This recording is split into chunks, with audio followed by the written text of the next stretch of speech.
I don't see it yet. There we go. Okay, thank you. Good evening, everyone. Welcome to the February 26, 2024 Barcroft Working Group meeting. Thank you again for participating in this land use analysis review of the Barcroft Apartments Master Financing and Development Plan, sometimes known as the MFDP. We look forward to working with designated stakeholders over the next several months to review Jair Lynch's vision for Barcroft Apartments in the context of existing county policies and plans. And before we begin tonight's meetings, I want to cover some of the meeting logistics.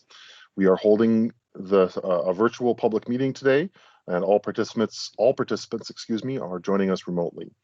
I'd like to orient everyone to the virtual environment and cover a few specifics about how the meeting will be run. Today's meeting is available to join from the Barcroft Apartments Land Use Analysis webpage and the county's events calendar. Additionally, there is a dial-in phone option for those who wish to use it. If anybody loses internet connectivity during tonight's meeting, please reconnect with us by phone. Please keep your microphone muted until you are called upon. Turn off sound to any other devices around you to minimize interference. These tools are located as icons on your toolbar or command bar. If you do not see this toolbar, try tapping or clicking in the center of your screen or moving your mouse cursor and it will pop up. If you're not a member of the working group, we ask that you remain on mute with your video off so that teams can keep focus on the working group members. Sometimes bandwidth does become an issue. When a working group member is called upon to speak, you must unmute yourself by clicking on the microphone icon that's located on the command bar. The moderator does not have the ability to unmute you. And if you were dialing in by phone, please press *6 to unmute. When you finish speaking, please remute your microphone and also please turn off your video. The meeting chat is active for technical assistance only and should not be used for discussion, for public comment, for questions about agenda items, or requests for more information. All comments must be shared verbally for the record. We will be doing public comment tonight. My goal is to allow at least 10, hopefully 15 minutes for public comment. That will become more if we go through the agenda quickly and less if we have to, but we will be having an opportunity for public comment tonight. If need be, we will be timing public comments to 1 minute or 2 minutes. Again, that is going to depend on where we are in the agenda. On how far we make progress through the agenda. A few additional notes for designated Barcroft working group members. Tonight's conversation is limited, other than public comment, tonight's conversation is limited to members of the Barcroft working group roster. Some stakeholder groups have identified an alternate member, but we ask that at each meeting you utilize just one spokesperson for your respective group, and that means no tag teaming. While everyone else is invited to join and watch, we want to be mindful that this is a large group with a large task in front of us, and we want to ensure that we use the meeting time efficiently to capture as many perspectives as possible in the allotted time. If members wish to be recognized to speak on an item, please use both the raise hand function within Teams and turn your video feed on and leave your microphone muted. I'll use the raised hand as an indicator of who would like to speak. Once you've been recognized, you may unmute, and once you've completed speaking, please turn off your microphone and your video. I want to ask, do we have any Barcroft working group members who are joining us this evening by phone? It looks like we've got one line. I'll give you a moment. *6 is how you unmute, and to just identify yourself so that I can match the phone number on the guest list to a name. *6 to unmute yourself. This is Linda Dye, representing Douglas Park. Thank you, Linda. And I don't mean to call you out. Unfortunately, I have to, but my apologies for doing so, and thank you for joining us. Tonight's meeting and future Barcroft working group meetings will be recorded and posted to the county's website. All information associated with today's meeting, whether written or spoken, is subject to Freedom of Information Act requirements. I want to say one other thing just about duration of public comment, and that's to remind people that no decisions are being made tonight. This is an opportunity to, as part of an overall project, to get information, request more information, provide feedback, raise concerns and questions, etc. But this is not a context where decisions are being made. I want to then go to staff quickly to provide feedback on one of the most important things, both for anyone who is a member of the working group and anyone who is not a member of the working group who's with us tonight, and that is the online feedback form. Mr. Matuzik, Ms. Sontag, Ms. Moore, Ms. Kleva, please let us know. Good evening, everyone. My name is Elise Kleva. I am a communications and engagement specialist with the Department of Community Planning, Housing and Development. At the last meeting, you met my boss, Erica Moore. She and I are both working on the Barcroft land use engagement. And what I wanted to let you know is that last week on, I believe it was Wednesday, we launched an online feedback form that will remain open for a little over a month until March 24th. And you see it right here, great. It's asking about the 4 topics that this working group is considering in as plain language as we could manage. It's a pretty brief. There's a question of where people are asked to rank priorities, and then there are two open-ended opportunities to provide comments, and a required question about whether the person taking the form is a Barcroft resident or not, because we do want to be able to identify feedback that is coming from residents of the property.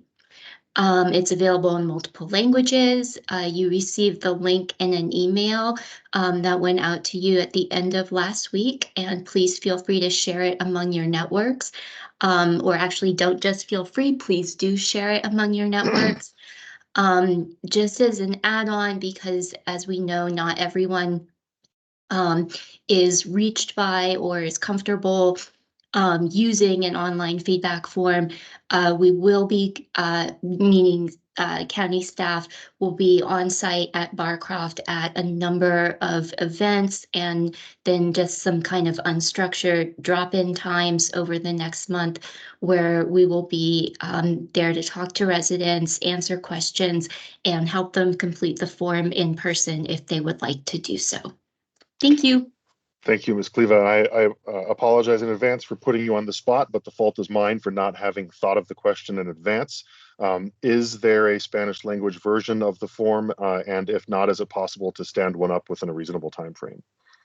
There is a Spanish language version. If we could actually go back to the page that we just had up on the screen, we were on the English language version of the form, but that has a text box, if you scroll down just slightly, with links to the Spanish, Amharic, Arabic, and Vietnamese versions of the form. And for people who speak a language that is not one of those 5, there is a translate button that they can use to translate it into their language of choice.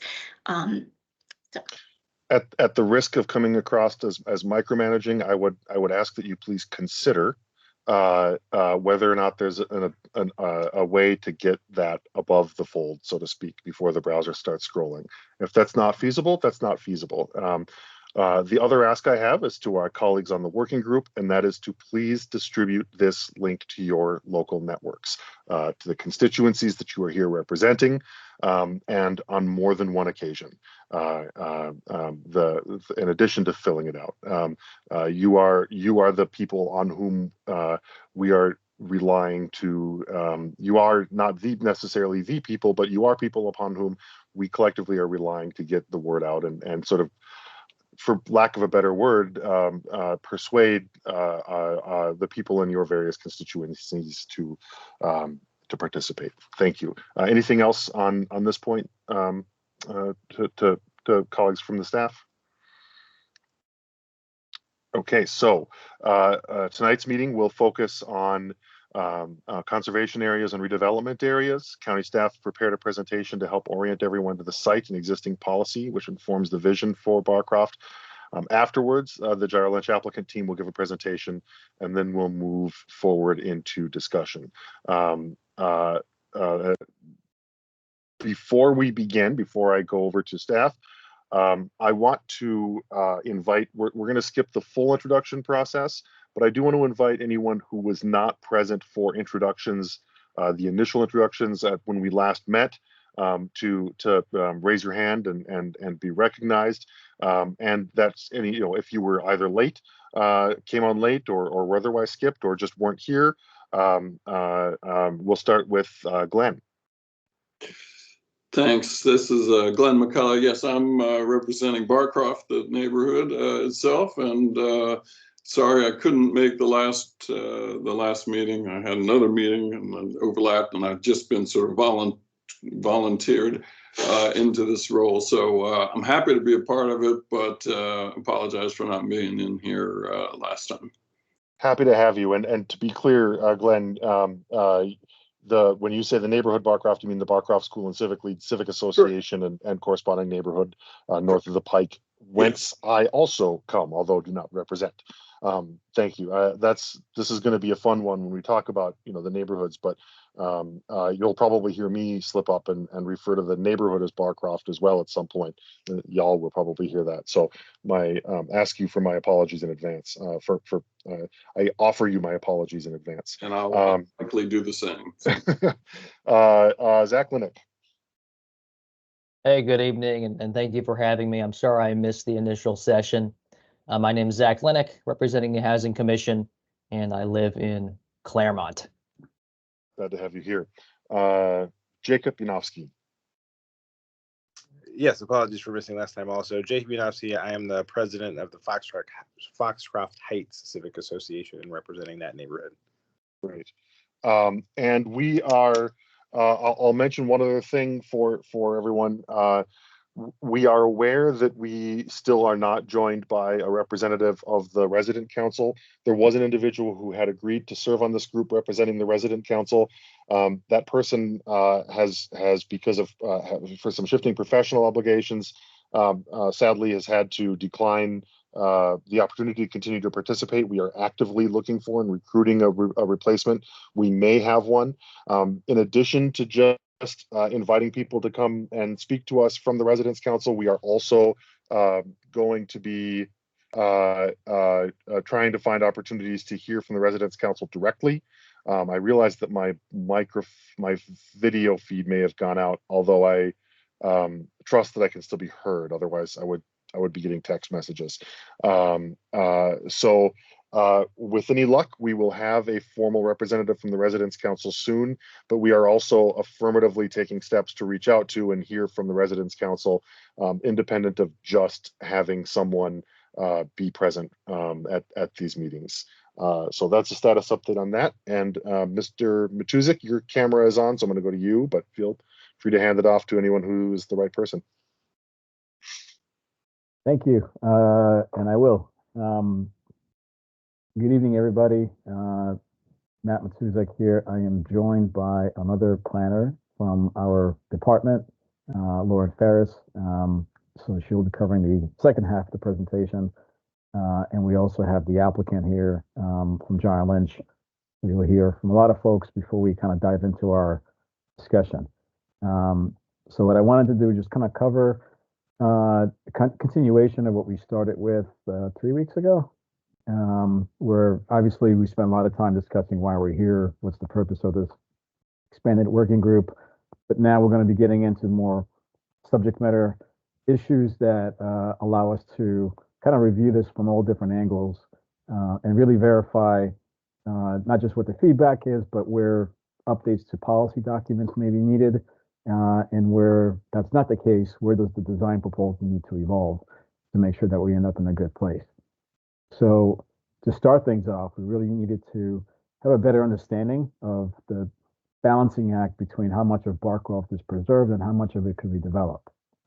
So we're going to do that through a number of slides that we prepared and that Lauren's going to go over, and then you're going to hear from the applicant in terms of how that policy is being interpreted in the current proposal. And then we're going to have some discussion questions that we hope we'll kind of open things up and get your feedback, any reactions and things you want us to consider moving forward. So with that, I do want to highlight, this is going to be a repeated slide we continue to show. We are here in the first official working group meeting following our kickoff in early February. As Elise just mentioned, there is ongoing engagement beyond the Monday nights when this group convenes, both online and in person, where we're trying to get additional feedback from folks that are not here, even though just about everybody that is here is speaking on their behalf or representing them in some way. But we really want to be as robust as possible to make sure that everybody has a chance to weigh in on this. So we're going to keep updating this as we kind of progress over the next few weeks and months, and you can kind of see more or less how this is leading up to public hearings with the Planning Commission and County Board in the June-July timeframe. As I mentioned, following our kickoff in early February, the next 5 meetings are going to be really the critical sessions that we have to kind of gather our thoughts on this proposal. Tonight, we're going to start with what we're calling the conservation area limits and redevelopment areas. And conservation areas in this context are frequently used or interchanged with preservation areas.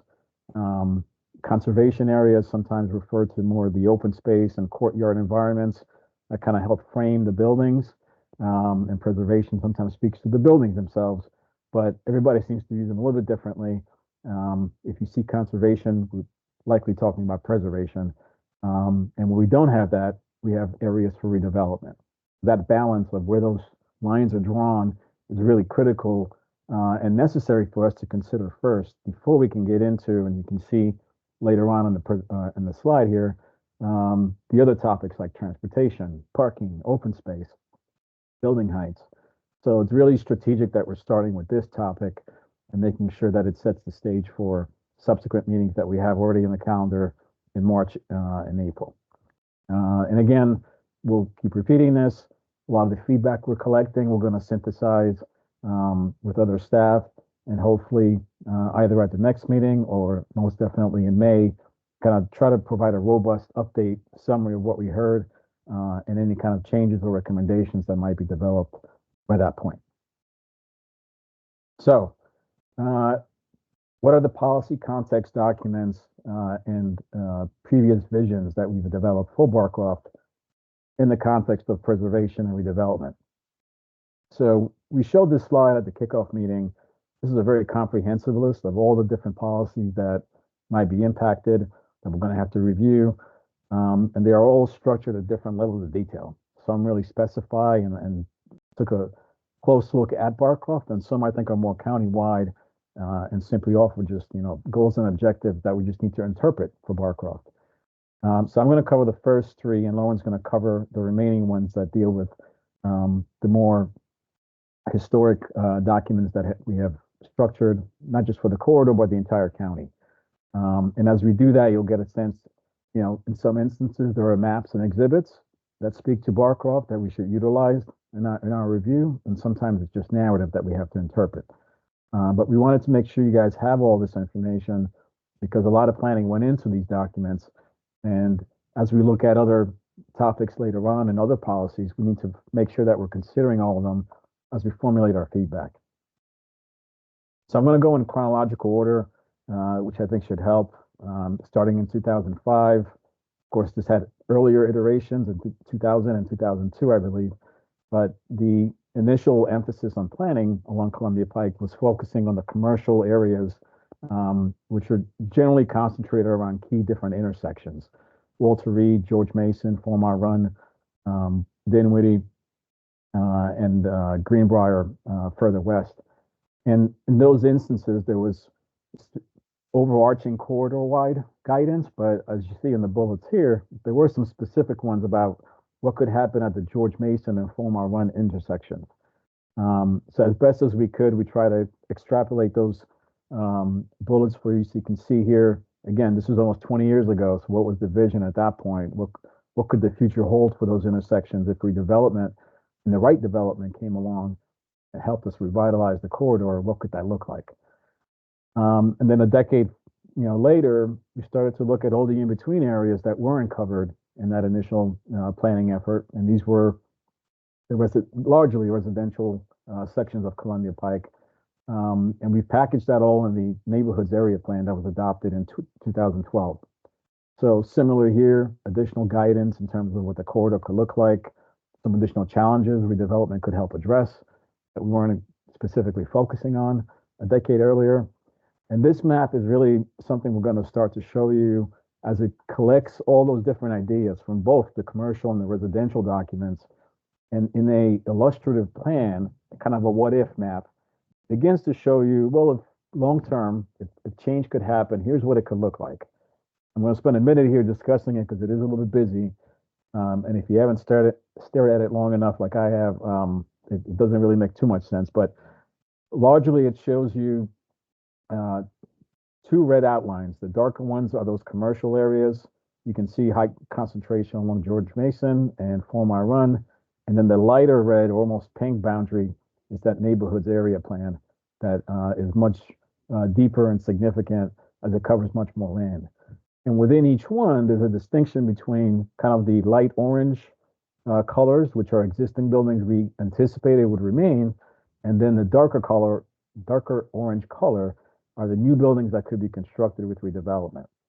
So that you can see here both the intersections of George Mason, 4 Mile Run, and Columbia Pike, and really the entire Columbia Pike stretch that Barcroft faces was envisioned for redevelopment, and redevelopment was also identified in those planning efforts along 4 Mile Run, given its context and the additional mid-rise buildings that it faces.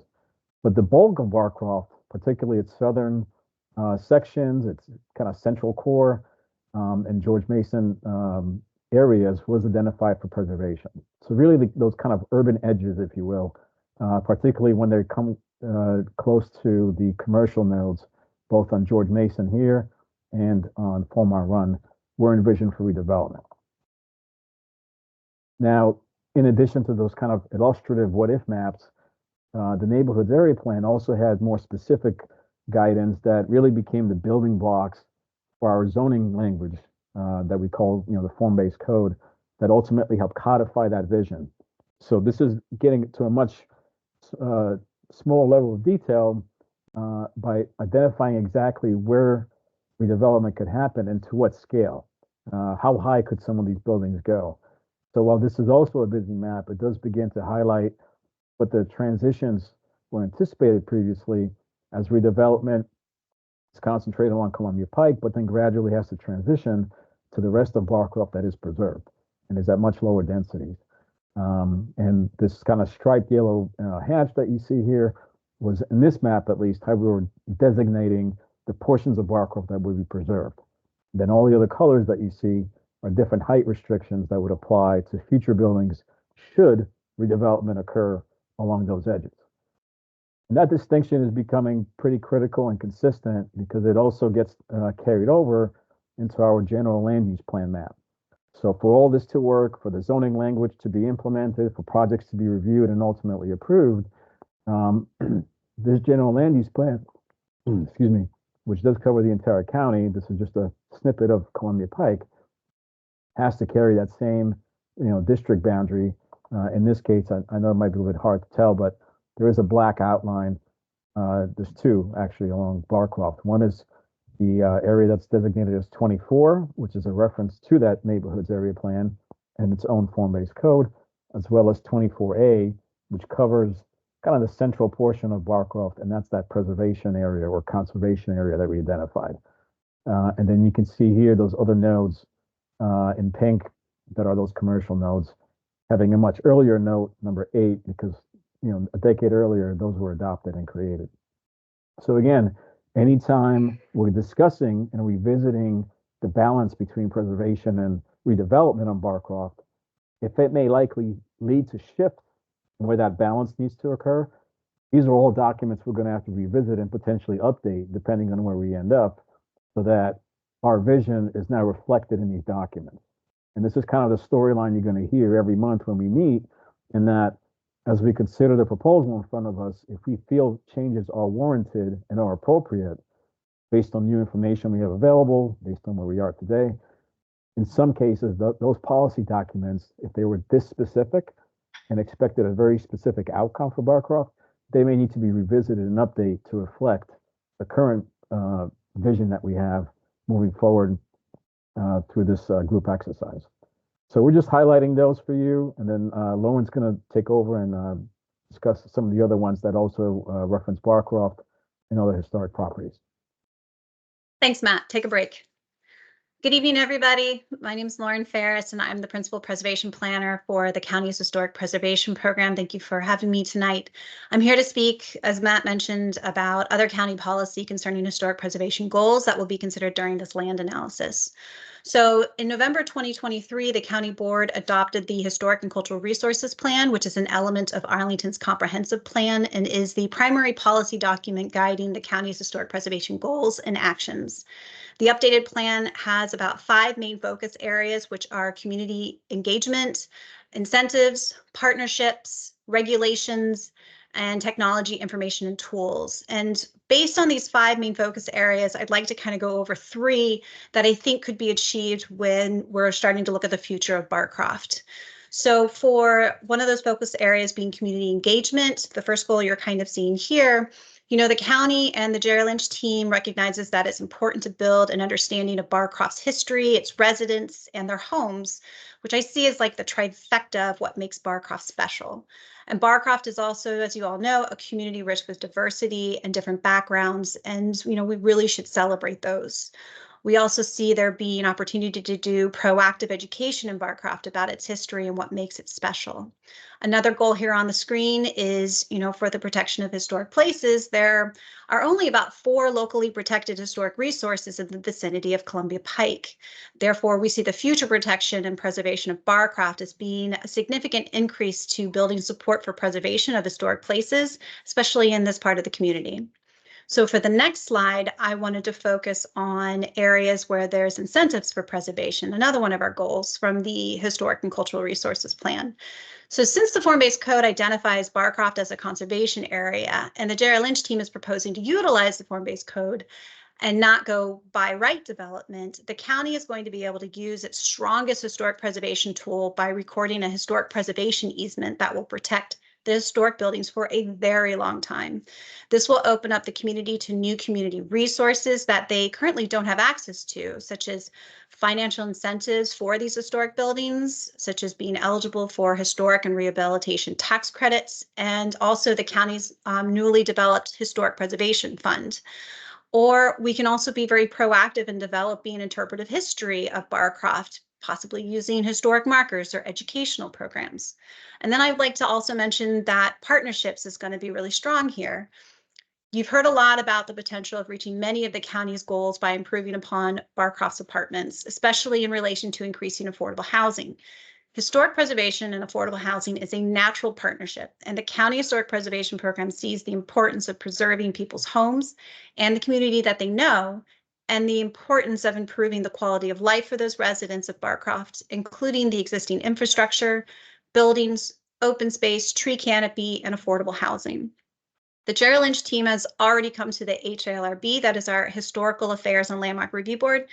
One of our members is here tonight, also in the group, but they have come forth to the HALRB for renovation projects for multiple sections of Barcroft, and the HALRB has been supportive of these plans.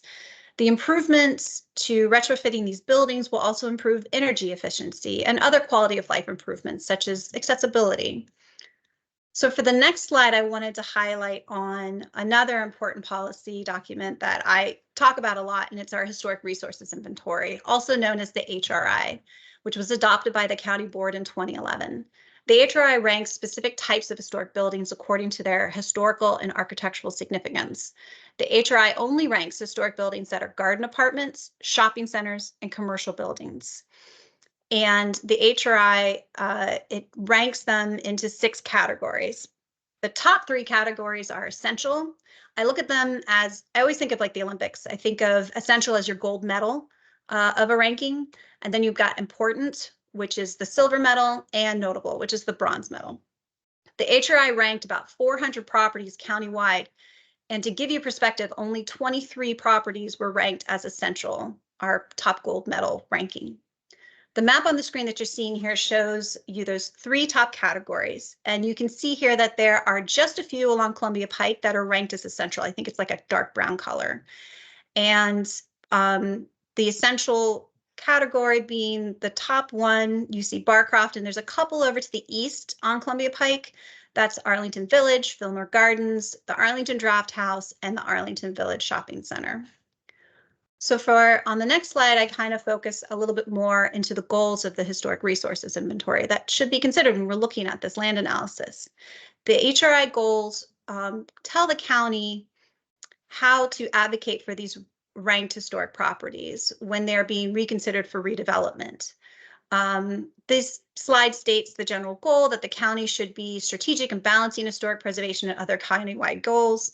And specifically for essential properties, the county should work with property owners of essential properties to try and achieve the best outcome for those historic properties to the maximum extent possible. And I also just wanted to throw in there, I think it's a fun fact to know that Barcroft is the largest essential ranked garden apartment complex in all of the HRI. But understand that Barcroft has 0 protections right now, or recognitions that we have to date.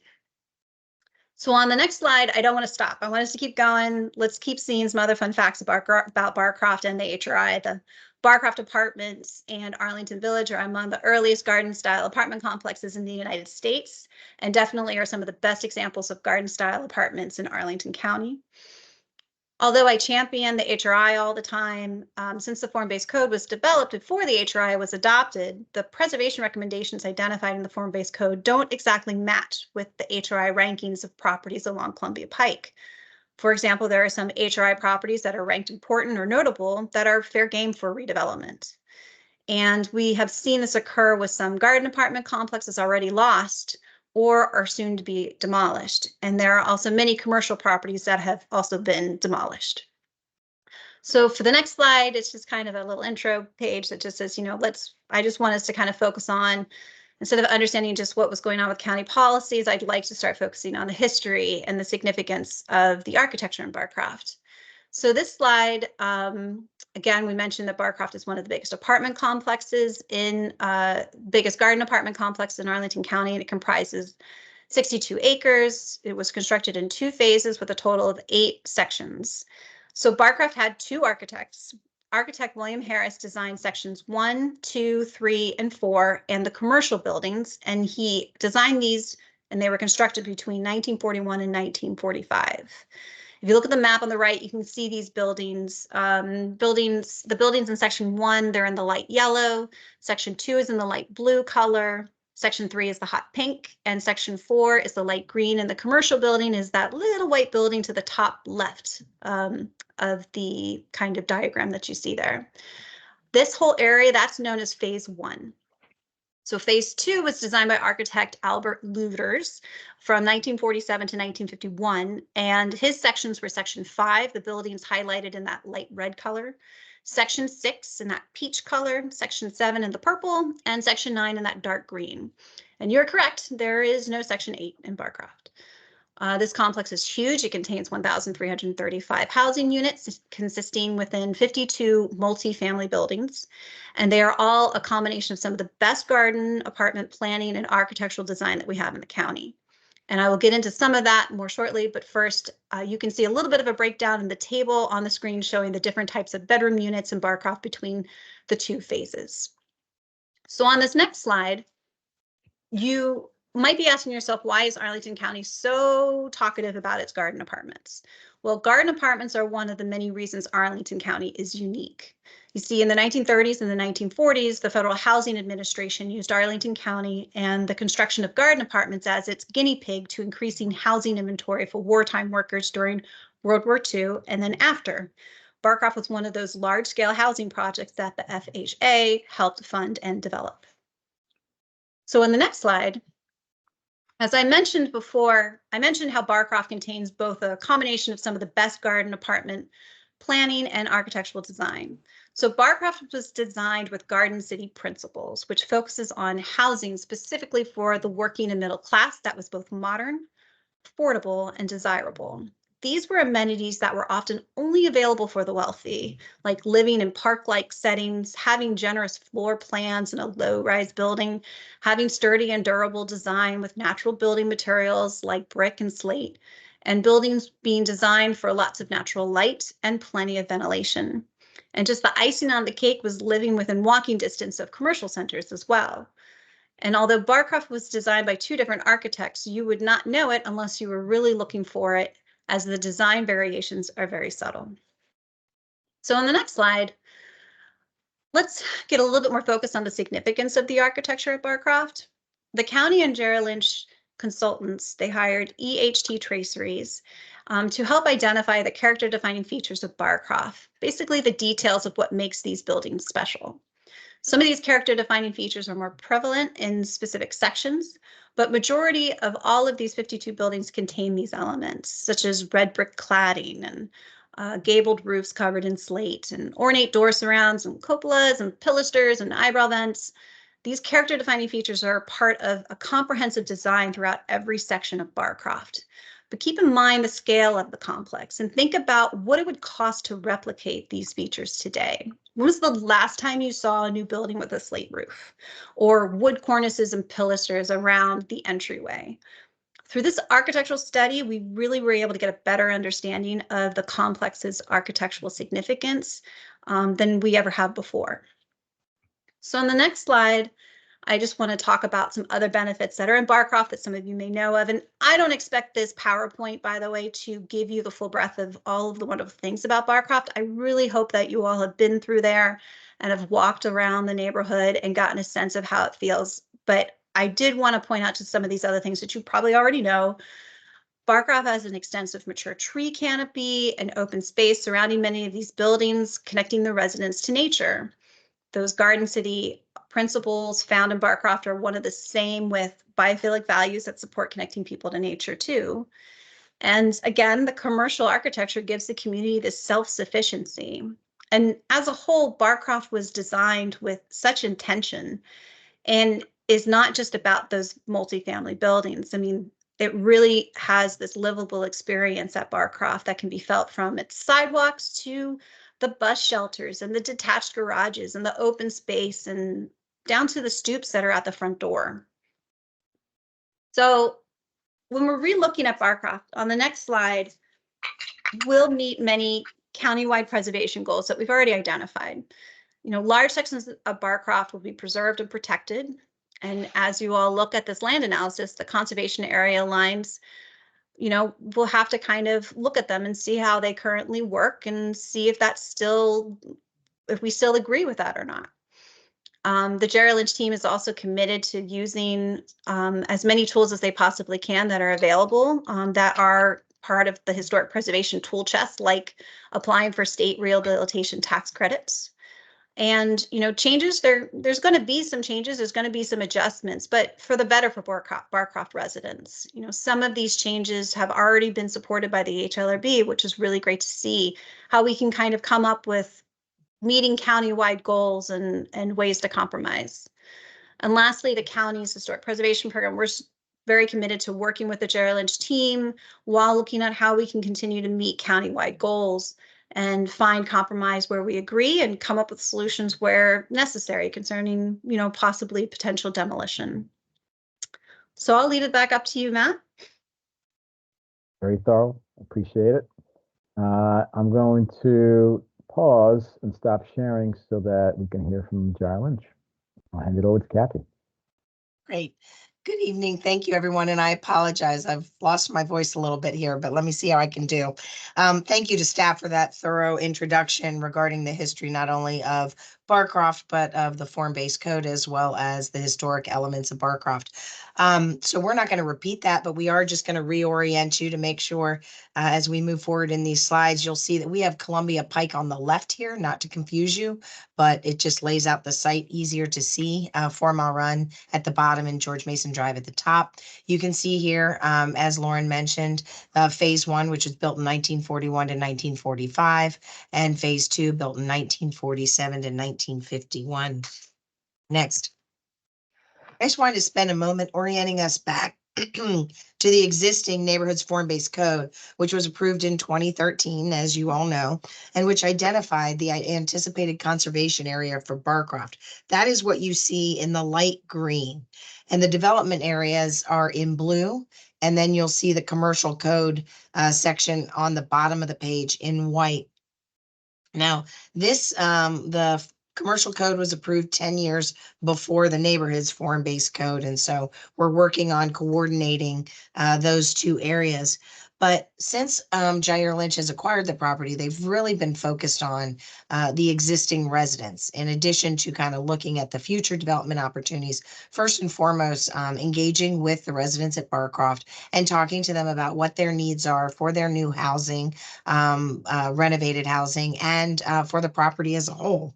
And so I wanted to spend a moment, go next, talking to you about the renovation, because the exciting news is that while we're doing all this work on the master finance and development plan, going through this process, the county and Jair Lynch saw an opportunity to actually begin those renovation efforts to allow us to renovate units in areas that are not in discussion, that we know are going to stay renovation areas. And so in doing so, we've come in and looked at 2 renovation projects that have already been approved. And you'll see phases 1 and phase 2 here. Those have already been through the HLRB and approved by the county board. And then we have 2 other areas that are currently pending and are going through the HLRB process and will go before the county board for approval. With each of these renovation projects, Jair Lynch is ensuring that each of those units to remain will be provided as committed affordable units, and that those buildings will be subject to a historic preservation easement, which is the strongest preservation tool that the county has. Let me show you more specifically what we're doing in phase 1. So in the renovations for phase 1, we're basically upgrading the exteriors of the buildings. And this happens for most renovations that we do. We clean the brick, we'll replace and repair roofs, we'll replace and repair fixtures in kind, and modifying wall openings to modify and replace the old heating and air systems with modern equipment. In addition to exterior upgrades, Jair Lynch is improving the interior space as well. New appliances, countertops, flooring, painting, and most importantly, in-unit washers and dryers, which the residents said was a very important need and consideration for them. But the good news about this first phase is you'll see that as part of the scope of these renovations, we've included bump outs to allow us to create 14 3-bedroom and 4 4-bedroom units at Barcroft. There is a real need for family-sized units. We have residents who need those units. And so this phase 1 allows us to provide those larger bedroom units for those who need them. And then in phase 2, we've been able to convert 6 ground floor units to accessible units, and we've located those on the rear side of the building in order to meet the demand for those units, but while also preserving the integrity of our primary front facades. So to facilitate conversion of these units, we've also modified parking lots to provide accessible parking spaces and trash enclosures close to the accessible units. We have also, and for kind of all of our renovation efforts, we are looking at upgrading landscaping to make sure that we retain as many trees as we can, but also to add some low-level plantings and then some gathering areas and amenity areas within those existing courtyards so that our residents have places to gather close to their homes. Next. So in looking at the existing commercial form-based code and the neighborhoods form-based code, you'll see that it was anticipated that they wanted to create 2 development nodes, one on the east end and one on the west end. And we continue to believe that that's the right approach. However, Now that we have looked at the property in much more detail, we now have boots on the ground, right? Where we've looked at every aspect of Barcroft, which, as Lauren mentioned, is 1,335 existing units. And it's a very large property with a lot of topography, a lot of trees, a lot of open space areas, a lot of buildings. And so we are now looking at the plan in order to achieve figure out how much development we need to achieve the goals of the financing plan to allow us to preserve those 1,335 units, including 134 of which that'll be available to our most vulnerable residents at 30% of area median income, and how to do so while being sensitive to the existing historic fabric of Barcroft. And then finally, how to knit the existing development into the new development to create a holistic, cohesive Barcroft neighborhood. So we have updated our vision of Barcroft so that you can understand why we are proposing the certain minor revisions to the conservation area that I will be sharing with you. But first, so that you can understand that vision better and some of the thinking that has gone into it, I'm going to turn it over to Matt Bell with Perkins Eastman to discuss this illustrative plan. Good evening. As Kathy mentioned, part of the idea here is to introduce a new plan that embraces the best aspects of what Barcroft has been historically and those characteristics, but also introduce new development in the areas where new development was foreseen to occur, and yet stitch all of that together in a way that improves the plan and makes connectivity a more important experience throughout the Barcroft community itself and also adjacent communities. So this diagram here is a sort of illustrative diagram of our intent to do that. And what you can see is a sort of roughly cruciform idea where we're highlighting the main important spaces and connections in the plan. And the most important thing is really in the center, and Kathy will go into detail about the changes needed for this.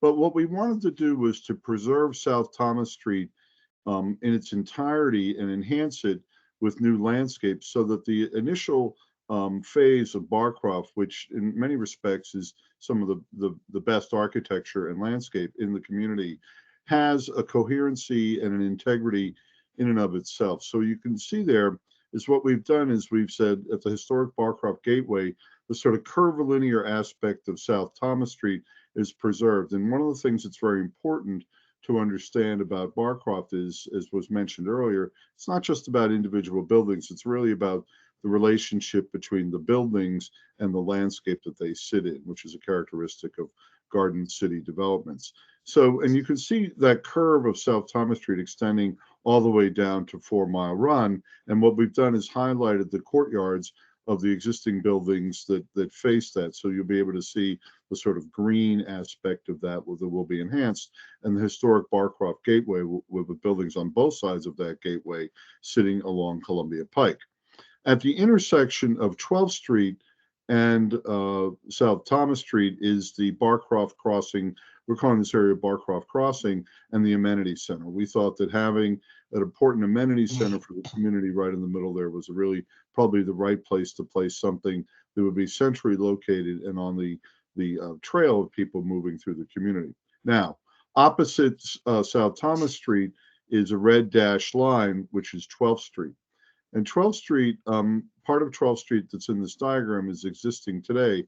But the idea behind 12th Street in our sketch plan here is to connect nodes at George Mason Place, which is over on the east at the upper part of the diagram. There, we're calling that George Mason Place, which will be a new development and a new retail node as well as residential, and connect that via the shared path, a new shared path and sidewalk, so connect all the way across the community down to Wakefield Place on the western side with a new public open space and new development and new retail opportunities down there. So we know that Barcroft has been sort of one of these places it's not been easy to get through in certain ways, and we like the idea of the clarity of this shared path being something that makes it easy to traverse the community and connect these two nodes at either end. And you can see on the right what the designations are and the key of residential, the amenity center, and also what we're thinking today is commercial retail development. So really it's two nodes at George Mason Place and Wakefield Place, the preservation and enhancement of South Thomas Street as a sort of experience of really the best experience of Barcroft in its curvilinear form, and stitching those all together in the center with the amenity center and that crossing neighborhood right in the middle. So this is really the diagram of intent. Thanks, Matt. So moving on, this plan then helps us guide our request for revisions to the conservation area. So looking at the next slide, you can see our proposed revisions. If you look at the kind of black crossed area in section 2, we are looking to take those buildings out of the conservation area.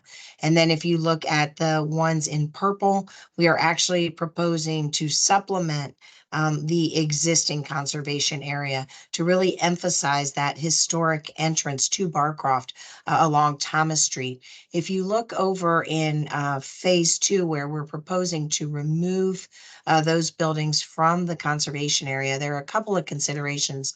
Number one is 12th Street and a new street that will come down from Columbia Pike to connect South Taylor Street. And we're also looking at topography. We're also looking at how do you create that node at South George Mason Drive and Columbia Pike. And we're also looking at where are areas on the site where we can get the appropriate amount of density to make sure that we can hit our targets with the county on the financial commitments. And so you'll note that there was already a portion of Building 40 that was to be removed in the current plan. And while we know that amending the conservation area is a discussion that we're having tonight, we've tried to do it as thoughtfully as we can to preserve historic fabric within Barcroft to the maximum extent in phase 1 as well as phase 2, but also making sure that the whole plan comes together and can create a real place where the existing Barcroft residents and new residents can come together in a neighborhood where people will want to come and spend time. So this is our request for changing the conservation area, these buildings that you see here with the hatches to reduce and then supplement. And then finally, just wanted to show you a little bit about our phasing. You can see in the dark gray, those are all the buildings we are proposing to retain.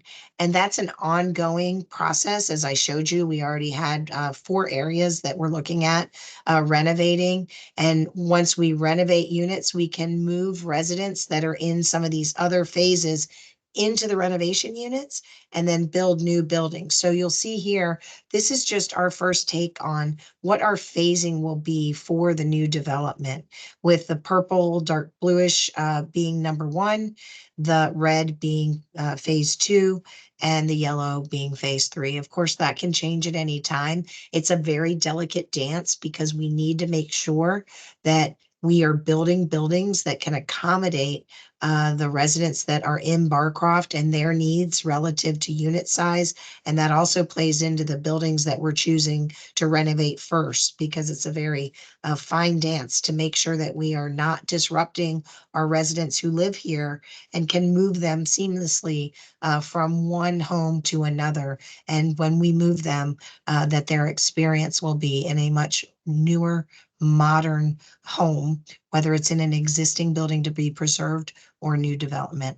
So thank you. I know you guys have listened patiently to very long presentations, but a lot of information to share, and I'm sure I'll turn it back to Matt and Olivia, and we'll now be in a listening mode to hear your comments. So thank you so much. Thanks, Kathy and Matt.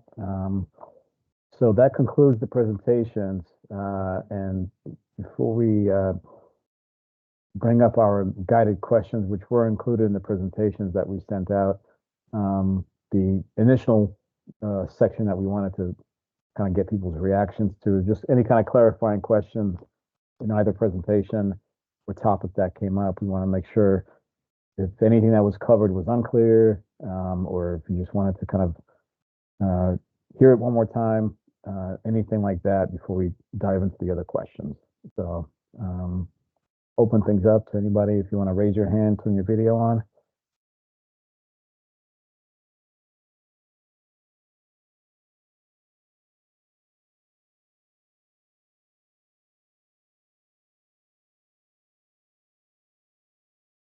All right. Yes. All right. And are you guys just you're representing HLRB, right? Are you talking to me? Yes. Yeah, I am. But I did have a question about the presentation initially, Okay. if I can do that now. Yeah, I just want to make sure that are you going to be doing that throughout the evening? Yeah, Matt, I'm gonna Woodruff, and I'm representing. Matt, I'm gonna jump in real quick, Dick, before you. One of the things that I forgot to mention earlier, I'm because and this is I think what Matt was getting at. Because we skipped introductions, I'm just going to ask everyone for the first 1 or 2 times that you speak, whether you introduce yourself tonight or not, to just say, you know, Daniel Weir, FBC AWG, before you start your question, and that'll help us keep on top of things. Thank you. Great. So is now an appropriate time to ask a question? Yes, my apologies. Thank you. Okay. Yeah, I'm intrigued by the revisions to the conservation area, and I was wondering whether Shire Lynch had an assessment of actually how many buildings would actually be demolished in the redevelopment under that revised plan.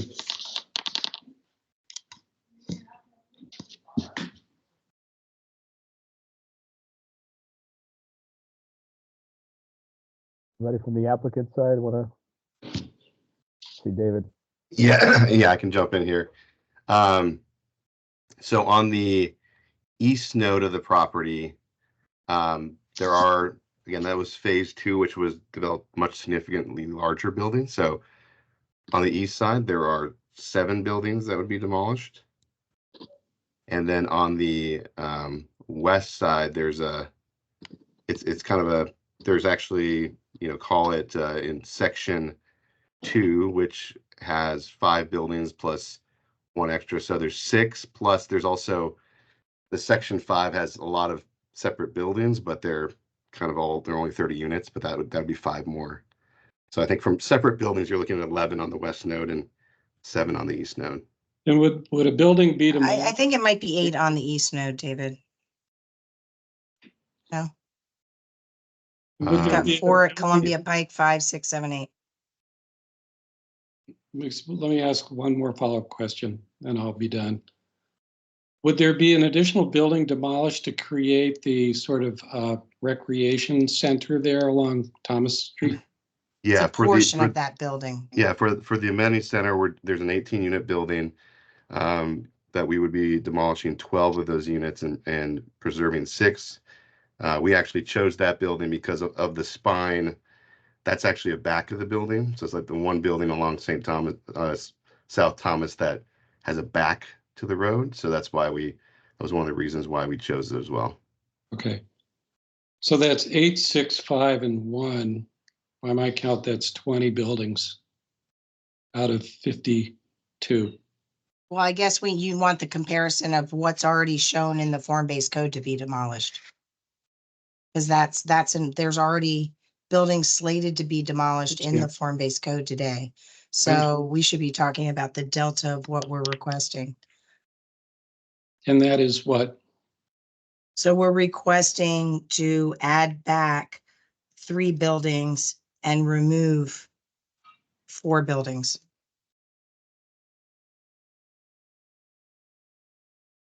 Thank you.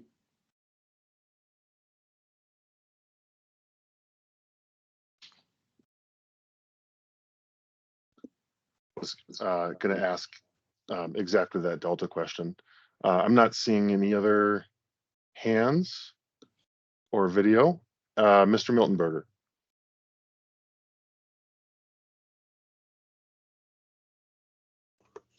Yes, good evening. My name is Ed Miltenberger. I'm representing Columbia Heights Civic Association.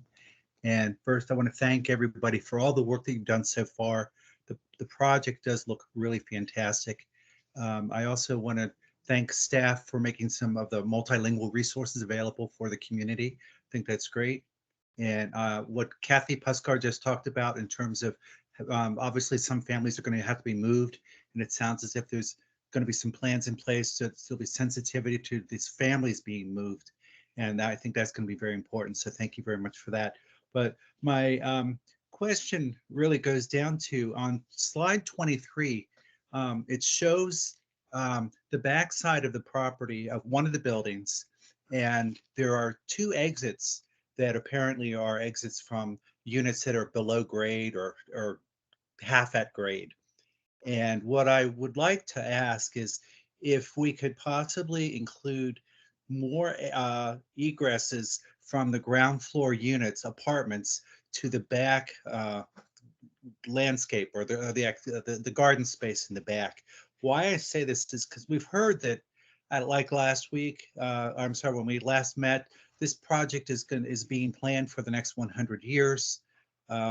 There's tremendous changes that are going to come about in the next 100 years in living styles, whatever. But I think people are still going to like to have access to the outdoors. I'll mention with a caveat, I live in Arlington Village, and in our community, we do have access to our back door space, to the backyards, and it really builds community very much so, seeing people not just at their front doors when they're coming home with a bag of groceries, but in the back when they're relaxing, sitting out in the sun, the kids are playing. So I would like to ask if the planners could take that into account to, when possible, add backdoor egress for ground floor units. Thank you very much.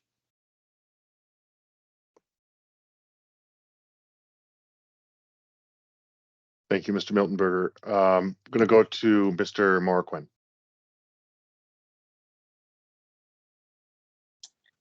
Hi, excuse me. Good evening, everyone. Brian King with the Arlington Community Foundation. Yeah, I want to thank the team for a great presentation tonight. Very helpful to see the illustrations. I had a simple question. Just wanted to know if you have an estimate of the total number of units that will be constructed by the end of the project. You know, both the existing ones that will be rehabilitated and the new ones that will be added across the property. Thank you. David, do you want to take that one?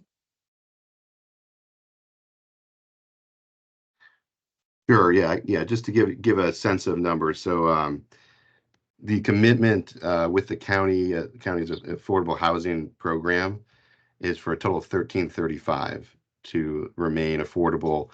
The split of that in our proposal here is 922 renovation. So that's what you see in the renovated area. And then of the areas of new development, we would demolish 413, and those would be replaced in new buildings in that new development area. So again, there's 1335 in that grouping. And then, you know, the market rate side, you know, just some of our initial yield studies, we expect, you know, 2,000 to 2,500 in that range of potential new market rate.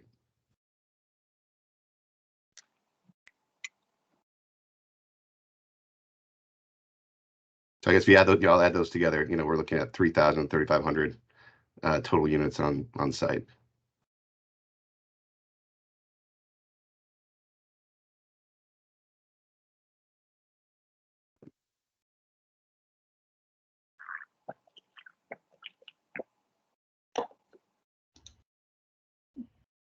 Daniel, I think you're muted.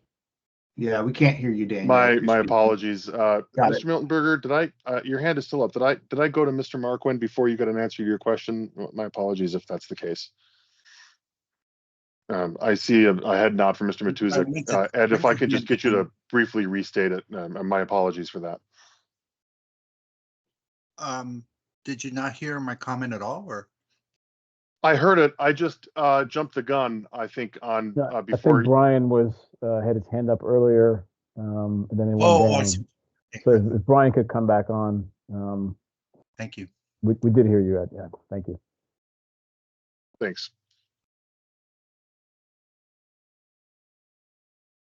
No, I asked my question, so I Yep. I'm appreciate. Yep. Thank you. So I think we got both then. Glenn, we'll go to you. Thanks. I'm wondering if you could pull up the conservation area slide again. I had like one comment and one question for in terms of the phasing. And I'm not sure if this is the appropriate time here too, but so the addition, I'm moving my mouse over it, but building 2 here, the addition of that into the conservation area, to my mind, is really good. That gateway on South Thomas into the area, both of those buildings, 1 and 2, should be in the conservation area, or neither.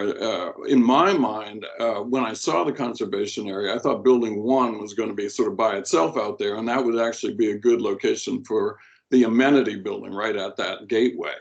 But bringing that building 2 into the conservation area and allowing both of those to stay on both sides of St. Thomas, or South Thomas, I heard someone else say St. Thomas, is good. Also, I'm happy to see the remaining areas of instead of having sort of partial buildings in the conservation area, extending this conservation area to take all of those buildings, 4 and 8 or so.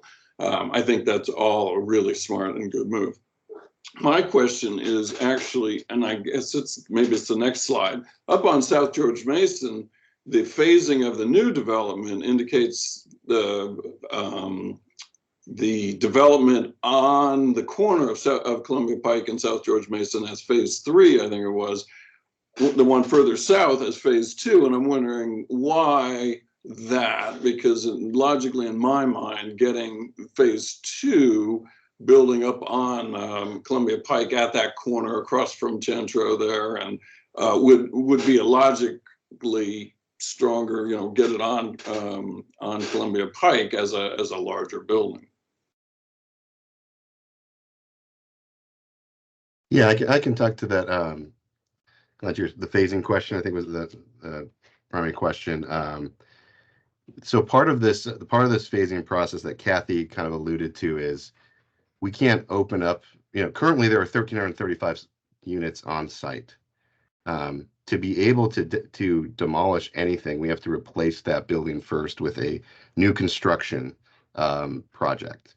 So you see the blue up by the yellow, that's actually our first new construction project, which will replace the units in the remainder of the blue area.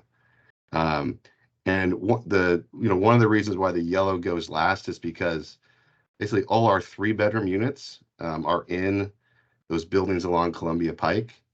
So when we go and build a new construction unit, we can't replace all of them at once because there's just so many. That would be half the building at 3 bedrooms, and that doesn't work from making that new construction building work. So we have to over time start chipping away at replacing those units, and that's why, again, this is preliminary, as Kathy mentioned. This will depend on how our resident relocations go, but currently that's the one of the pinch points is all the 3 bedrooms are in that corner, and we have to replace them with over 2 or 3 new construction buildings, which can't be built at once. I understand. I guess from a urban design point of view, at some point, what the phase 2 versus phase 3 in terms of time differential is, but at some point you have a big building down south on George Mason and a kind of hole, right, from an urbanistic point of view. But I understand that phasing, and I didn't realize all of 3 bedrooms are up in that on the corner. I guess that makes sense. I think those are later right. Buildings. All right. Well, thanks. I appreciate it.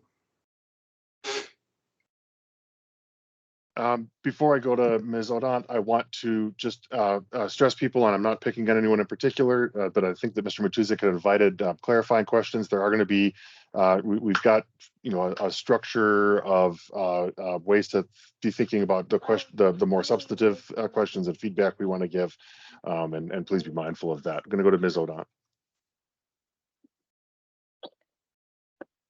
Hi, everybody. It's Karen Odant from the Disability Advisory Commission. I did have a question about the phasing of the renovations that have begun. I understand that the phase 1 renovations have begun on the existing buildings. And I did not hear mention about adding accessible units. I did hear that in the phase 2 of renovations of the existing units, there would be 6 accessible units.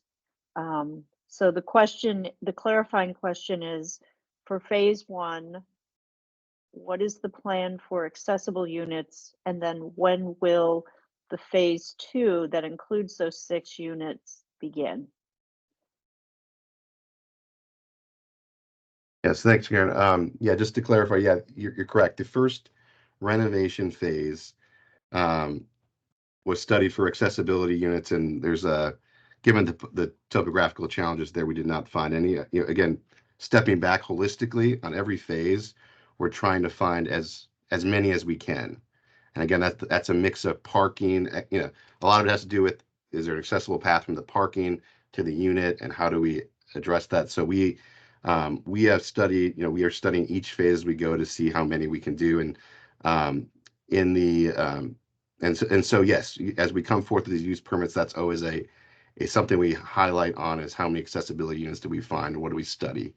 I think it's the other point to that is we recognize that accessible units in the renovations, again, given the topographical challenges here, is very difficult to do. So we wanted to make sure that our new construction provides a balance for that. And in our MFDP term sheet that was approved in December, we made a commitment to at least 10% of the new units being accessible. Again, trying to create some balance, understand that the renovations would have challenges. But yes, I think we've been focused holistically on the accessibility strategy. Okay, thank you. And then when is phase 2, when those 6 accessible units, when is that expected to commence? So the second phase, I think Kathy misspoke. The second phase has 2, and this third phase has likely 4. So maybe that's together 6, and both of those would start construction early next year. Okay, thank you. I'm going to go to Mr. Howell, and then Mr. Reyes, and then I want to go back to Mr. Matuzik for the structured questions. Thank you. Thank you. Yeah, this has such potential for such a magnificent final result. I think it is on the level of the Penn Place of historic garden biophilic apartments. This is a project that can get some very positive recognition when it's all completed, and I know everyone's working very hard to look at it holistically. But speaking of looking at it holistically, we've had a few comments already about how the topography is such an issue, and I'm wondering if for the next meeting, if we could have some 3-dimensional images of the property and the proposed structures, because it is so consequential to what the actual result feels like. It's so consequential to not only the transportation and accessibility issues, but also the use of the outdoors. It's also very relevant to what you can do in the landscaping because of the size of some structures in some places.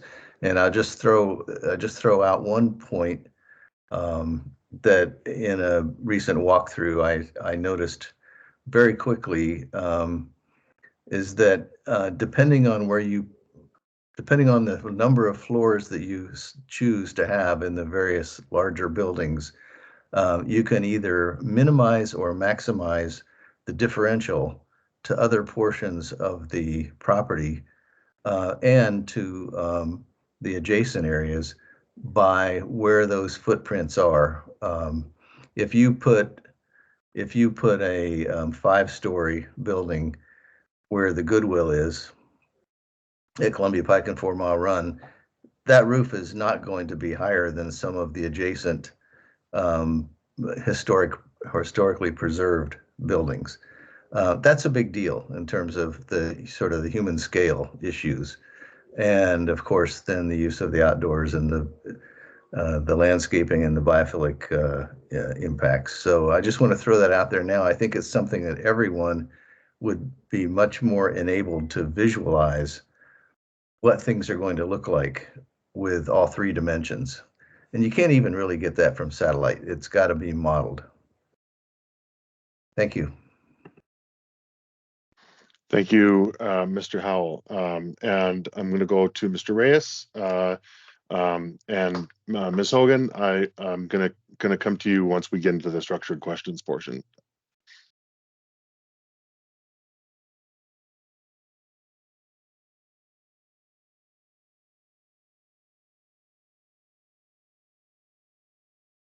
Mr. Reyes, I don't know if you can hear me. You appear to have frozen. So while we're waiting on you to come back, Ms. Hogan, I am going to go to you, and then I'm going to go to Mr. Matuzik in hopes that it buys some time for Mr. Reyes to get back to us.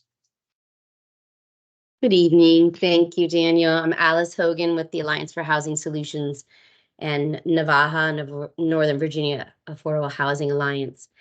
I had a couple questions on that, the same redevelopment slide that you had there. I was wondering if we could have a little bit more of a description of 12th Street. She's mentioned maybe a pathway and a pedestrian pathway. So is that not for vehicles? Is it literally like a path or walkway? And then could there be a little deeper description of what the new buildings in that phase will look like? So what kind of height are we talking about? And are they all market rate, or would that be a mix? Thank you. So I think both of the questions you're asking will be topics for future meetings, but the quick answer on 12th Street is, well, it will be vehicular, bicycles, and peds. But I think we have a meeting where some of the topics will be about street networks and street cross sections and bicycle and pedestrian circulation. And then I also believe we will be talking about building heights at some point. Okay, thank you. Thank you, Mr. Reyes, and then for real to Mr. Matuzik this time. Thank you, Mr. Matuzik, for your patience. Thank you so much. I think I'm having bandwidth issues with my internet, so I'm going to keep my camera off. So I wanted to ask a question. One is, I see that there's this proposal to demolish these other buildings. Would this be part of a different phasing for the renovation phase that's proposed right now?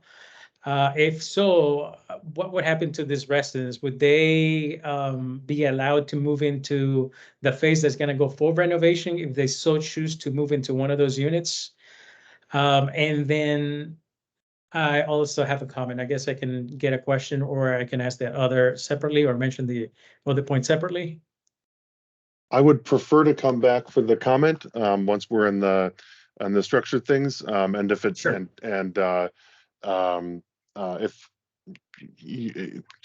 If it doesn't look like it fits into one of the four of them, then just pick which one it fits into the best. Mr. Hildy and then Mr. Matuzik.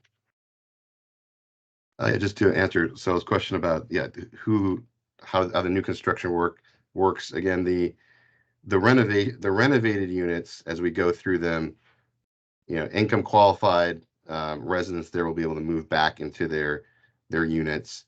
How the new construction works is that we will build a new construction building that will match the unit mix of certain buildings that will be demolished. So that's why, again, going back to that phasing diagram that we had, that's why we build a renovation phase, and that unlocks, it's basically replacing a certain number of units. And so people living in those units that we're replacing, they will move into the new construction unit, and then those buildings that were vacated will become available for new development. And then in that area, we'll build another new construction, and that will release some more land. So that's, again, I hope I'm describing that makes sense. But again, it's really about identifying units we are replacing before we can open up any new development land.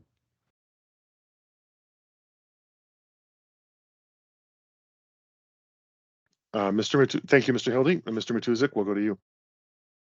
I appreciate it. And these are great questions.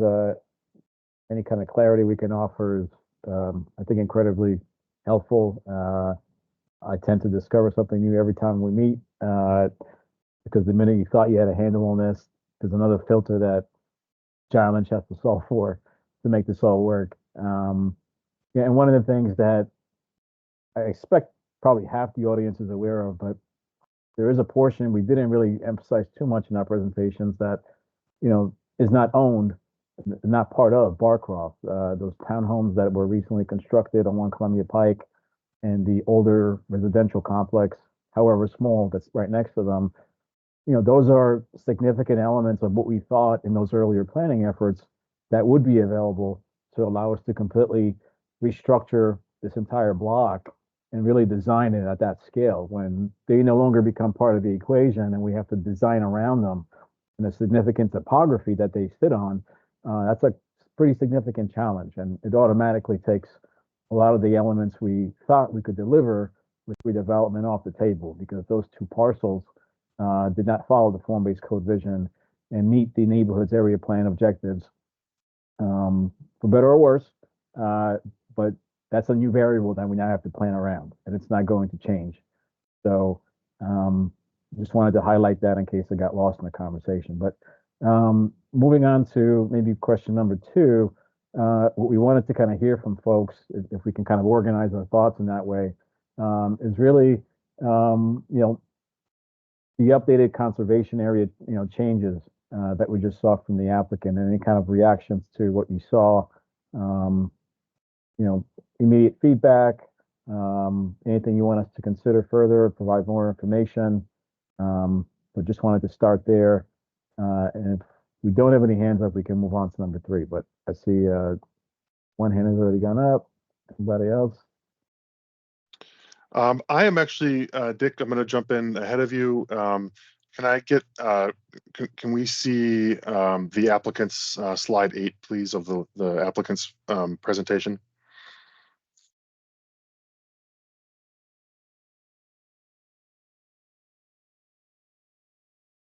And actually show this and then go to the next slide, please. It's kind of, okay, so two questions. And am I correct in, if you look at the corner between Wakefield 4 Mile Run and Columbia Pike, that's not really shown as having any changes here. Am I correct that the reason that that's not shown as having any changes is because this slide is because it's not in the conservation area? Instead, it's in the node and as indicated as Wakefield Place on the previous slide, the one that I initially asked to see. So the units in the blue, go back to the other slide if you don't mind. So all the units in the blue along 4 Mile Run are already shown for redevelopment under the neighborhoods form-based code. The reason you don't see a blue on the corner down at South Wakefield, South 4 Mile Run and Columbia Pike is that is the section of the property that actually is part of the commercial form-based code, but it anticipates redevelopment. So you could assume that that was blue. Okay. Or that's a redevelopment site in the commercial form-based code. Thank you. I just I wanted to confirm only because of the juxtaposition of how it's treated in these two. Yeah, it maps. looks a little bit differently. And there's also a distinction that you need to understand that the blue are buildings or areas that are immediately adjacent to conservation sites. So that's why also at the corner of South George Mason and Drive and Columbia Pike, these buildings here are slated for redevelopment as part of the neighborhood's form-based code. They're just not immediately adjacent to the conservation area. Right. And my only other question before I go to Dick is if you can go back up one slide, please, back to slide 8. The George Mason Place, the Penske site, is that is the applicant planning on using that as a receiving site? That is not the word I want to use, but I don't know what the word that I want to use is for credit towards the preservation of the 1,300 or so, I forget the exact number, calves. And I'm going to let why David or why speak not? to that, but I believe that that's independent of the Barcroft agreement. Well, that's exactly what I'm wondering about, one way or the other. Thank you.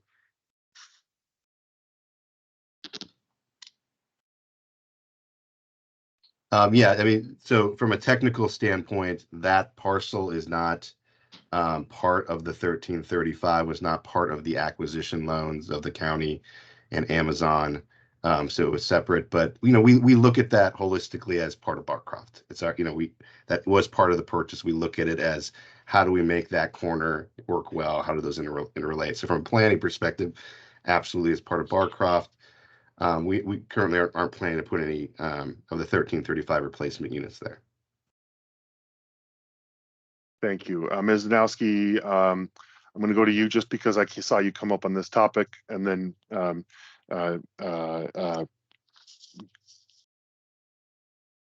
Dick, thank you for your indulgence on before I come back to you.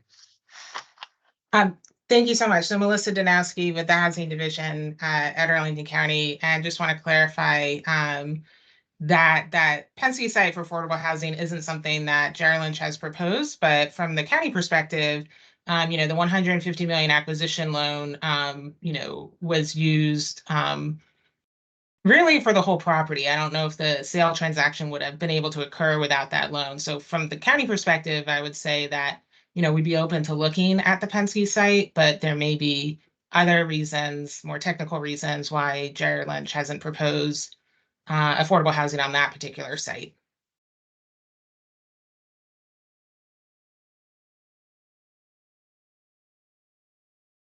All right, thank you.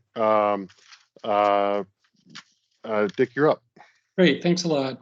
Appreciate it, Daniel. And as many of you know, I'm on the HLRB and have been for many years and was the chairman until recently. And I don't want to reiterate the very fine points that Lauren made about historic preservation, except to say that there's a reason why this whole complex is listed as essential on the historic resources inventory.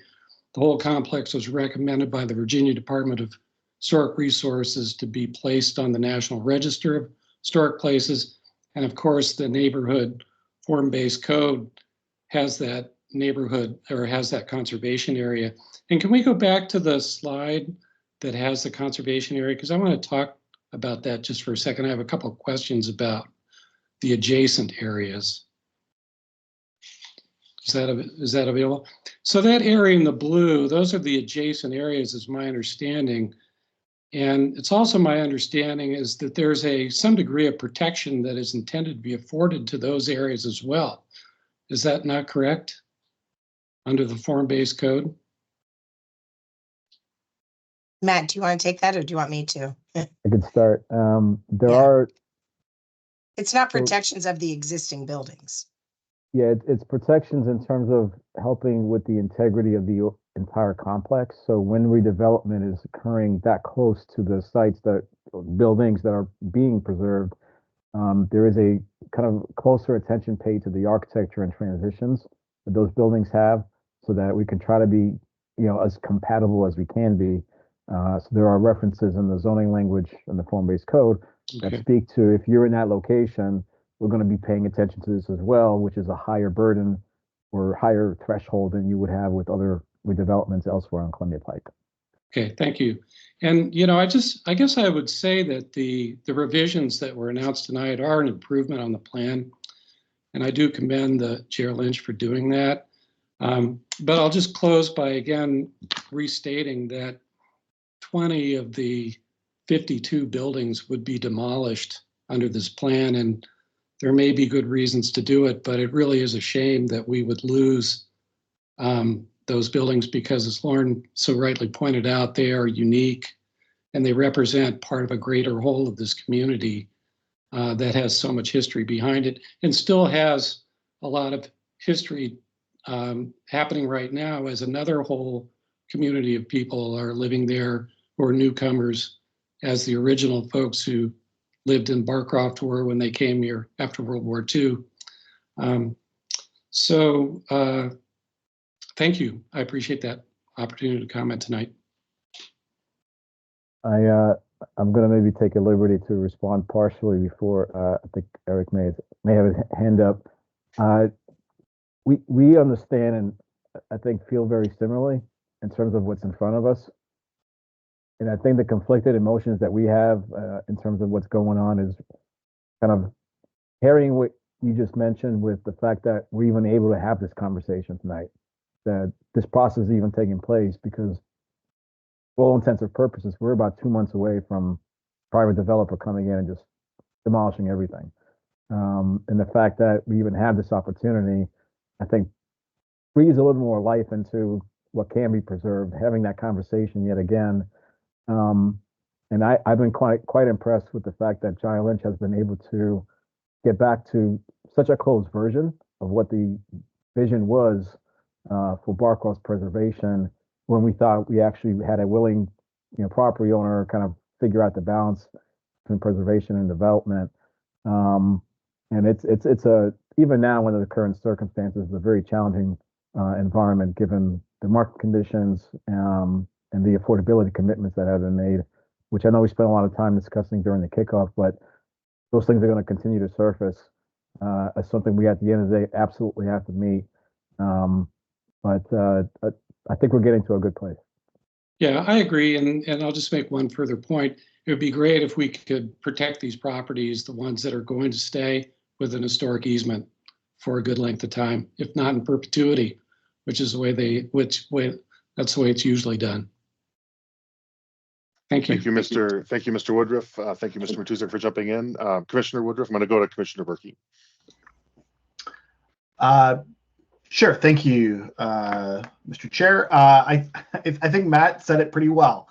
Pretty much stole most of my thunder there. I concur. I really do appreciate, Dick, your comments though, and I share Matt's sentiments about trying to find that balance. And I think that's why I was excited to learn this analysis was going to be occurring and that this group was set up. I think that's a sentiment shared by, I don't want to speak for everybody, but I would guess that a lot of folks on this call share similar sentiments. So, a couple of things to remember too, we're looking at a fairly long runway. We're talking about number of years, and, we've talked about the number of phases that this was built in. And so redevelopment, is going to take time. And as Matt pointed out, a number of these buildings would have likely been redeveloped by right anyway.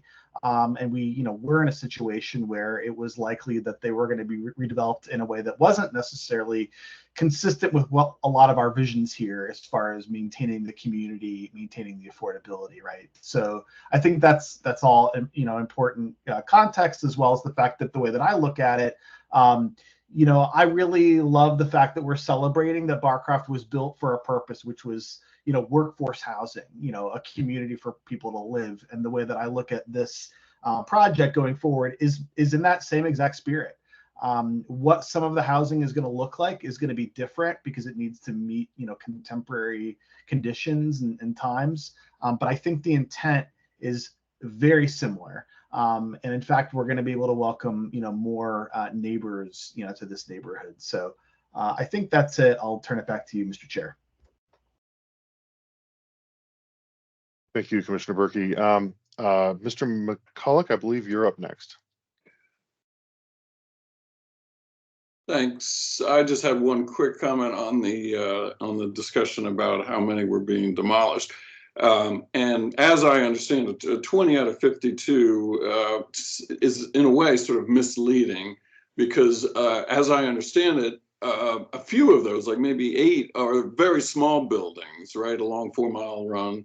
And so it sounds like 40% of the property is being demolished, but it really, I think if you did it by units, it's probably far, far fewer.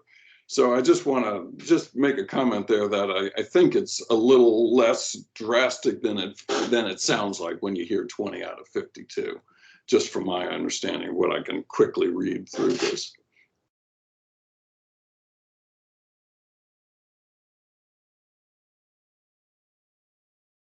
Thank you, Mr. McCulloch. For what it's worth, I was prepared to make the same point, but then it occurred to me that and this isn't. I don't think this is to argue, maybe to quibble at most. But this is a case where both can be true, right? I mean, we can mourn the loss of some of the historic buildings, but also welcome the benefits that come from it. And I think that that's a compromise that's already reflected in the existing neighborhood form-based neighborhood area plan, where it does anticipate that a significant number of units are going to be redeveloped. Mr. Matuzik, maybe you want to bring up your slides again. I believe, if for want of other hands, and Ms. Dye, you'll chime in if you have a question and I have not gotten to you. *6 as a reminder. But I believe that our next topic is, in what ways does Joe Lynch's proposal establish a successful balance between goals related to historic preservation and opportunities for redevelopment? We've had some comments along these lines, but certainly any other comments or questions on this are welcome. And I do want to, if we have people who are joining us for public comment, I want to get to that hopefully in no more than 10 minutes. I'm mindful of the time. Mr. Reyes, you of course also had your hand up for a comment too, and I don't want to miss you. I hope you're still with us. And some of these, I think, directly relate to, we looked at the map, but I think there's a lot of narrative in the previous planning documents that spoke to how does the balancing of Barcroft occur, and particularly how we want to address the urban edges along Columbia Pike, George Mason, and 4 Mile Run. Is what we're looking at, this proposal, just doing it in a slightly different way, but it's still thoughtful, or if there's other comments that we should be considering.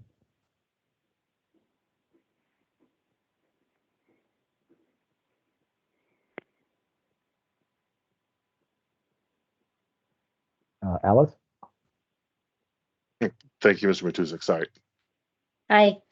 I just wanted to ask if there's a possibility of getting some staff feedback from you all in terms of the 20 buildings that have been identified for demolition.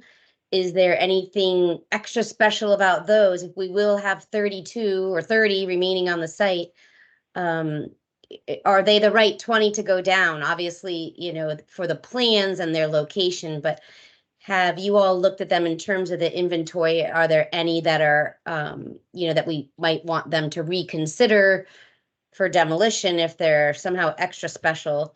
So I wanted to ask about that. I also wondered about demolition and redevelopment near these older buildings. Is there any risk of, foundational damage or anything like that with buildings this old?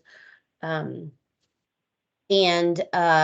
wasn't sure why we couldn't discuss the height of the buildings near George Mason Place, but is that just undetermined or something we're going to look at later? Thank you. I'll try to start. Others want to jump in.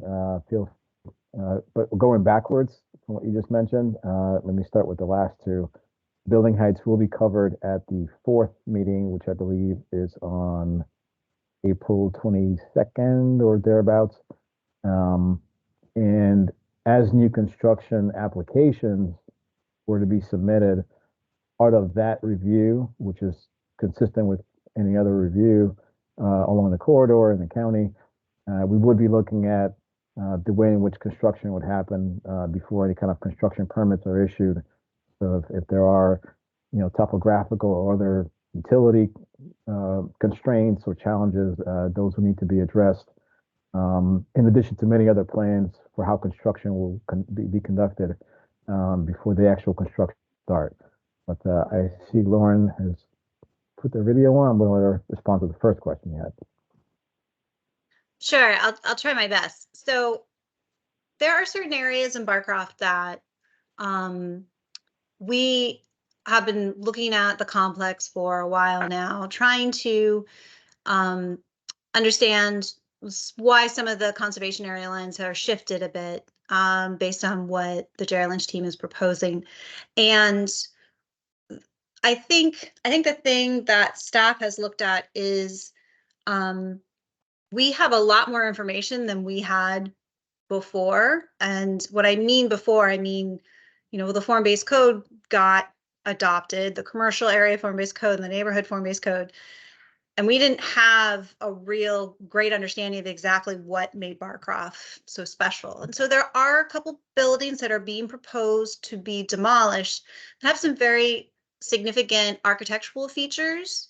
For example, there's building 40, I believe, is the building over closer to the western node, and it has this really beautiful kind of arch colonnade going on with it, and it has like a very, reminds me of like a college campus that you would see.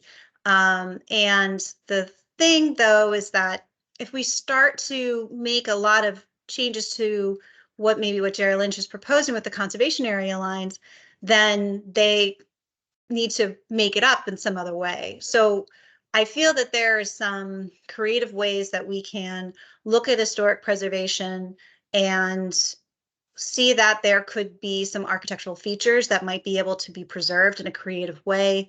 Sometimes we use facade preservation as a way to kind of allow for redevelopment to happen. But I also think that there might be some architectural features in certain buildings that maybe we would love to keep. I love all of those buildings, but we're not talking about keeping all of the buildings. But I feel like there could be some creative elements that we can kind of find ways to mitigate some of the demolition that is being proposed, that maybe we'd like to kind of find some compromise.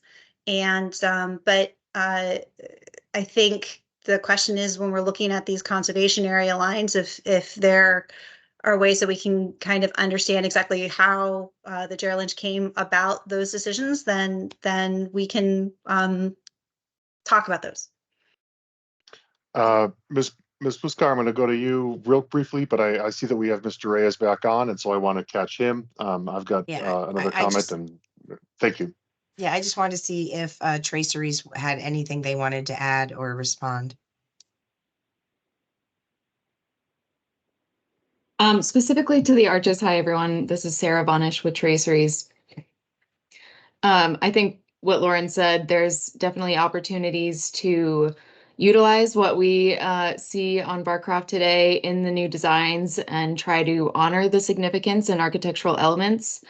I think we've done a good job at surveying and identifying the historic characteristics. The good thing about Barcroft is the buildings are very repetitive. And many of those features are found throughout the community. So that's all I would add. Thank you. Mr. Reyes, your hand's not up, but I do want to go back to you, not to put you too much on the spot, but I had told you I would come back to you. And then Ms. Dye, I see you're off mute. I'm going to go to you next. So you're on deck. Thank you so much. And I will keep the camera off again because for whatever reason, my internet is not working so well. So I'll just use audio. Well, thank you again for the opportunity.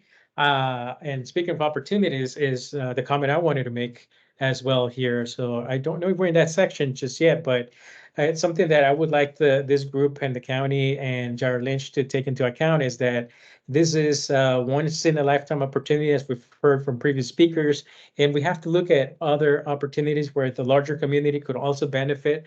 I know we heard from the presenters about the new and existing residents can come together, but also, I think that we should open that opportunity also to the larger community in a way that this space could also provide a space for a community center.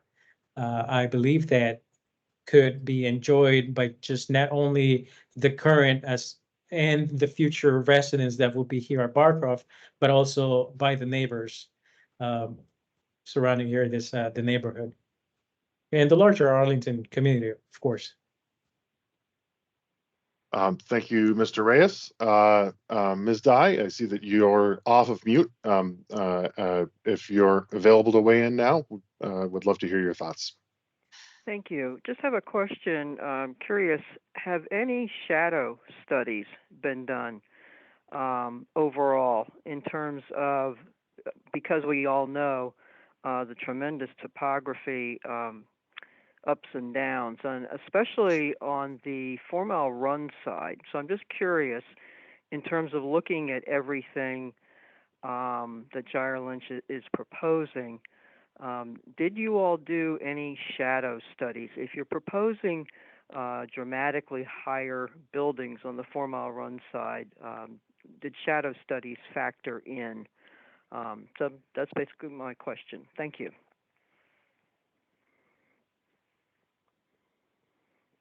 No, Linda, I don't think we did focus on shadow studies along 4 Mile Run because the existing neighborhoods form-based code showed a certain amount of height in that area, and we are building upon that height. But as you know, immediately across from us are really tall buildings as well. So, and we can talk about that a little bit more when we get to the building heights meeting. Thank you. Thank you. I want to offer this as a comment. I don't necessarily need a response now, but I would like to have us be able to have a conversation about the alignment of 12th Street at Thomas. Since that is an intersection that is in part being wholly built up, or where you've got a building that's being redeveloped, I do want to see, and because both of those streets are going to be full multimodal, I really do want to see a better alignment there. I know that this is a little bit in connection with Part 4, but it's not strictly at the perimeter of the site, but you know, there are a number of reasons that we want grid alignment that are expressed in the county's various planning documents, as well as its Vision Zero goals. Again, you know, I'm not expecting a response to that, but I do want it to be something that we're going to come back to at some point. If there are no other hands on this or on the fourth topic, which was I may have it quickly available. Any thoughts on the resulting block structure established by the redevelopment areas along the site's urban edges, Columbia Pike, George Mason, 4 Mile Run Drive? I'm not seeing any hands, so I want to, Ms. Sontag, do we have anyone who has registered for public comment? No, we don't have anyone in the chat. Okay. One other thing I wanted to highlight, as we perhaps wait for additional hands to go up, and I'll see if I can bring this back up. This might be more of a homework assignment. I don't think we need immediate reactions. Some folks might probably do this better in writing, but you know, we mentioned at our kickoff that with each meeting, we're going to have kind of a theme discussion. Today it's preservation and redevelopment. In 2 weeks, we're going to regroup to talk about transportation, and then later on open space. But as each of these themes are discussed and we kind of, you know, some guided questions and collect feedback, we also want to establish what we call planning principles to help us not just capture the conversation that's taking place, but kind of establish something that we can reference later, either as we get to a certain milestone this summer, even subsequently with, you know, use permits being submitted for new redevelopment and additional preservation.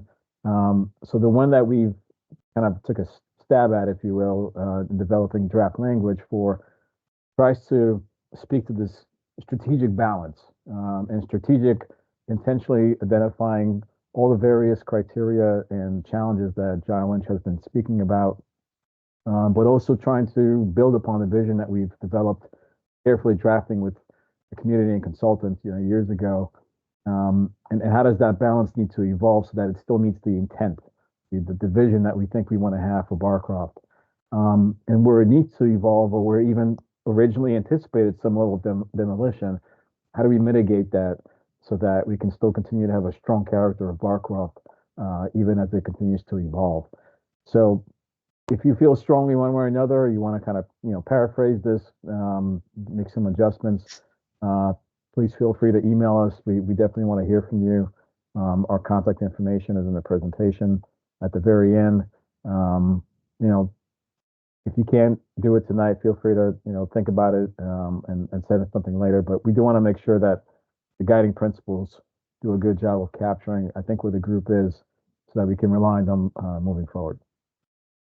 Thank you. Ms. Sontag, before you jump in, because we don't want to get the last word in prematurely, I see Mr. Cole's hand is up. So I want to recognize him in case he has any questions or comments on the topics or otherwise. Thanks. Actually, just a question. about whether we're going to be talking. We talked a lot tonight about the architectural uniqueness of Barcroft, and talked about, you know, raising several of the buildings and then built or putting in the new buildings. And talked about, we'll be talking about height, et cetera. But at some point, are we going to be talking about what the architecture of those new buildings are going to be? Is it going to be within form-based code? I guess what I'm getting at, and I'll just say it, is that are these new buildings that are going to go in the Barcroft community that are going to be, you know, along the pike and right next to these, you know, historic, if you will, garden apartments? Are they going to be what we've pretty much seen going up along the pike, or is there going to be some variances allowed so that these buildings could be somewhat unique or inherit some of the architectural uniqueness of Barcroft? That was a lot of babbling, but hopefully it makes sense. And I'm just wondering if we're going to talk about that. So that's it. But I think the good news is that the protections / requirements that I think would ensure that happens are in place and will continue to be implemented when it's time to review the new construction proposals. And while some of that may begin to happen as early as this summer, second half of the year, we can't quite have that conversation yet before some of these big ticket items like transportation network, open space network, and building heights can be resolved, as well as the balancing act of preservation and new development, because so much of it would kind of shift what's permitted or possible, that we need to kind of first reestablish the vision. And once that's in a good place, which we think we can get to by July, then we can start to shift gears into continuing not just to consider additional renovation use permits, but also begin to look at the new construction projects. And when those do come in, they will be following the neighborhood's form-based code, which already has a section 7 that speaks to that relationship. If you're in these delicate areas right next to preservation, it's just an additional layer of minimum standards you have to meet based on where you are. So we're going to be looking at that carefully once those are submitted. Mr. Miltenberger, you get the last question of the evening. Okay. I'm not sure. There's, okay. Well, my camera's not coming. There it is. Okay. Well, I have enjoyed hearing all the various viewpoints tonight.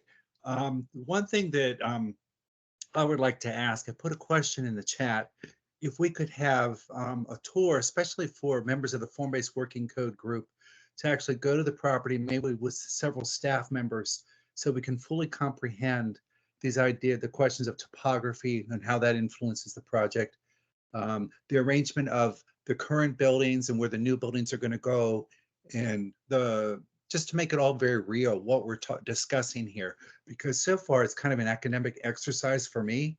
I think it would be very helpful to, I'm going back to my days when I was on the Penrose Square Working Group, and we took tours to several public plazas and parks and all that, and it was very, very beneficial for our discussions later on. And I think that might also benefit this group to go out and see this as a group and share some of our questions and our ideas, and then bring it back to this group. And I'd also like to have that, if we could possibly include some of the residents on that tour, that might be very welcome, that they could join us, a couple people from the Residents Council. Thank you. Thank you for that suggestion, Mr. Miltenberger. I am confident that Mr. Matuzik, Ms. Sontag, and others will take it under advisement, and if there's an opportunity to do something like that, to arrange it, or at least on some scale of it. Right, this would be the biggest walking tour I've ever been on. So thank you all very much. I want to give, since Ms. Sontag was on screen earlier, I want to specifically give you a chance to weigh in, or anyone else on staff, if there are any other issues that need to be brought up,